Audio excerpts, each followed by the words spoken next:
ઉનાળાની શરૂઆત થતાં જ કચ્છમાં આકરો તાપ વર્તાઈ રહ્યો છે, જેના કારણે લોકોના જનજીવન પર અસર પડી રહી છે। સાથે સાથે અબોલ જીવ પણ ગરમીથી હેરાન થઈ રહ્યા છે।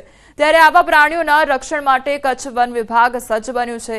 અભયારણ્યમાં અને ગાઢ જંગલોમાં વન તળાવ અને કૃત્રિમ વોટર પોઈન્ટ ઊભા કરવામાં આવ્યા છે, જેમાં ટેન્કર મારફતે પાણી પહોંચાડવામાં આવે છે। પશ્ચિમ કચ્છ વન વિભાગ દ્વારા 80 જેટલા કૃત્રિમ વોટર પોઈન્ટ જુદી જુદી જગ્યાએ ઊભા કરવામાં આવ્યા છે। આ ઉપરાંત તાપથી કોઈ પશુ પક્ષી બીમાર પડે તો વન વિભાગની હેલ્પલાઇન પર સંપર્ક સાધવા અપીલ કરવામાં આવી છે।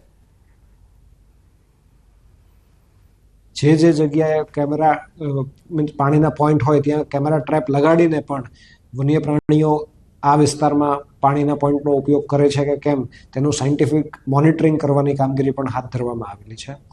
આ ઉપરાંત હું ખાસ કરીને કચ્છ જિલ્લાની જનતાને જણાવીશ કે ઘણા બધા પક્ષીઓની હાજરી આ જિલ્લામાં છે, તો આપની વાડીએ અથવા આપના રહેણાંક વિસ્તારમાં પણ પાણીની વ્યવસ્થા થતી હોય તો એ કરવા માટે પણ હું અપીલ કરું છું।